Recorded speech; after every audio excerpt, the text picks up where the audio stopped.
अस्सलाम वालेकुम वरहमतुल्लाहि वबरकातुहू। दोस्तों, ये छोटी सी वीडियो है, इसको मैं अपने YouTube चैनल पर भी और TikTok पर भी अपलोड करूंगा। अगर हो सके तो मेरे YouTube चैनल को सब्सक्राइब कर दें और लाइक और शेयर जरूर करना। आपका बहुत बहुत शुक्रिया। ये जो बात मैं करने जा रहा हूँ, ये मैं पीछे अपने व्लॉग में मैंने कहा था कि बाजवा और फैज़ मीर का जो गठजोड़ है वो नून लीग के साथ और शरीफ फैमिली के साथ है, खास करके। और इस्टेब्लिशमेंट में कुछ ऐसे और लोग भी हैं जो शरीफ फैमिली को फुल सपोर्ट कर रहे हैं। और बाजवा और फैज़ मीर ने तो फुल यानी कि हद से ज्यादा सपोर्ट किया, क्योंकि इमरान खान की हुकूमत गिराने में इन दोनों का ही हाथ था।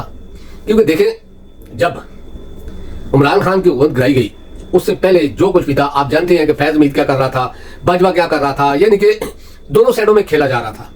और जब इमरान खान की हुकूमत गिरी, इसके बाद जो कुछ हुआ, या जिस तरह उससे पहले भी आप देखेंगे, सबसे बड़ी चीज क्या है, मेरा ये कहने का मकसद कि शरीफ फैमिली के साथ ये मिले हुए हैं कि नवाज शरीफ को इन दोनों ने कैसे निकाला। यानी कि मक्खन से बाल को जिस तरह निकालते हैं ना, इस तरह इनको निकाल दिया। क्योंकि ये जो साजिश प्लेटें वगैरह, चमचे वगैरह टूटने वाले थे, डाउन होने वाली थी, ये आम लोगों के बस की बात नहीं है और ना कोई डॉक्टर इस तरह का कर सकता है। सूर के ब्लड की रिपोर्टें पेश की गई, किसी आदमी में जरूरत नहीं थी कि वो इसके मुखालिफ जाता, तो फिर ये कौन कर सकता था? यही दो लोग कर सकते थे। इसलिए इन्होंने उनसे मिलकर नवाज शरीफ को बाहर निकाला। जब वो बाहर चला गया, इसके बाद दूसरी बात जो मेन बात है, मेन बात यह है कि जितने करप्शन के केस इन पर बने हुए थे वो इमरान खान ने तो कोई नहीं बनाया था।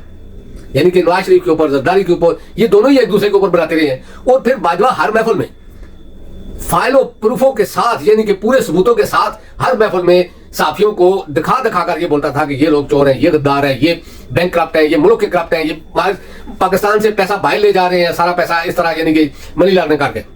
ये सारी चीजें बाजवा कहता रहा और फैज़ मीर तो उसके साथ था, क्योंकि ये दो की जोड़ी थी। जब साइफर आया, साइफर के बाद इमरान खान की हुकूमत गिरी और उसके बाद यानी कि आप देखेंगे जो इस वक्त वज़ीर-ए-आज़म है, ये किस्सा वहां से चलता है 2018 के इलेक्शन से। क्योंकि उस वक्त जो बाजवा और ये जो DGISI थे, इनकी मिली भगत से इमरान खान की कुछ सीटें यानी कि चोरी कर ली गई, तकरीबन 20 सीटें, जिनमें ये जो वज़ीर दफा है ख्वाजा आसिफ वाली सीट भी थी।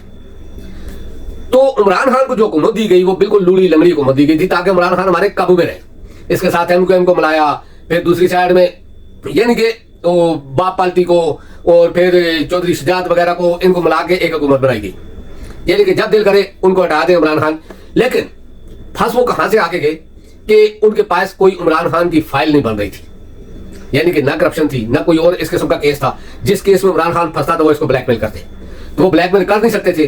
पहले उन्होंने क्या किया कि एक वजीर खजाना को उठाया, दूसरे को उठाया, वजीर दाखिला आपने देखा 2-3 लगवाए गए, इस तरह यानी कि मजबूर करके।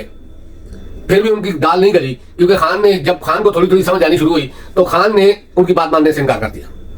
फिर उसके बाद डबल गेम में इसलिए कह रहा हूं कि बाजवा ने उस साइड से इमरान खान को भी पूरा किया रखा, दूसरी साइड में नवाज शरीफ को, शहबाज शरीफ को, जरदारी को भी अपने कब्जे में रखा। क्यों? हुसैन हक्कानी के जरिए बाजवा ने अमेरिका में एक लॉबिंग की थी, ये सारी दुनिया जानती है, मेरे कहने की जरूरत नहीं है। हुसैन हक्कानी के जरिए जो लॉबिंग की गई थी वो इमरान खान की मुखालफत में की गई थी। इधर इमरान खान को रशिया भी भेजने का फैसला इनका ही था, एस्टेब्लिशमेंट का। तो एस्टेब्लिशमेंट ने ये सारा कुछ करके इमरान खान को हटा दिया। लेकिन उनके ज़हन में गुमान भी नहीं था कि अल्लाह का फैसला कुछ और लिखा हुआ है। जैसे ही इन्होंने इमरान खान को हुकूमत से बाहर निकाला, आपने देखा दूसरे दिन किस तरह पाकिस्तानी बाहर आ गए, फिर तो इनके तोते ही उड़ गए।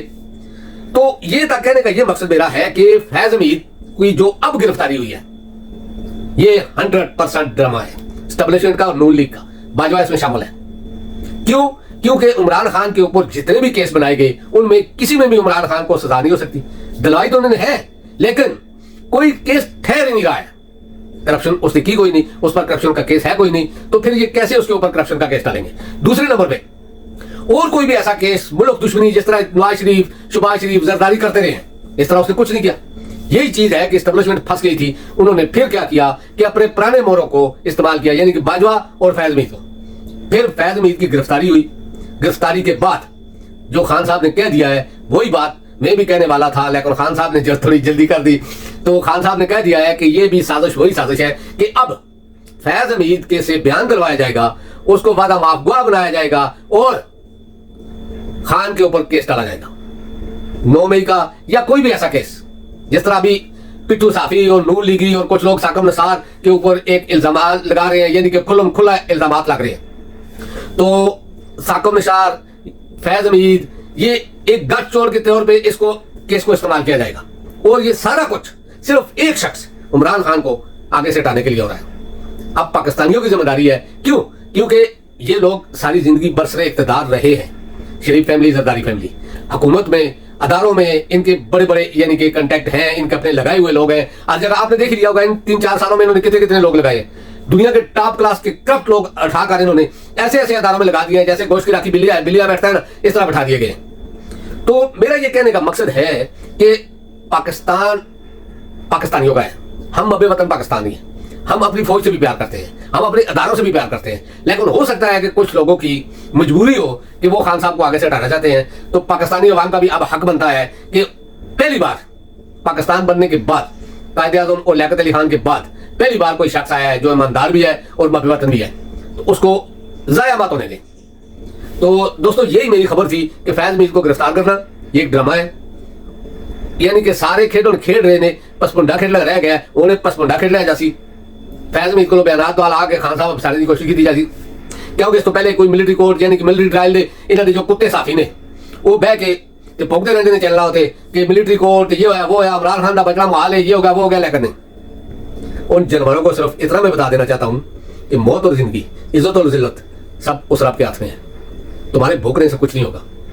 इमरान खान का तुम बाल भी बेकार नहीं कर सकते जब तक अल्लाह ना चाहे। तो दोस्तों अब तक के लिए इतना ही, अल्लाह हाफिज।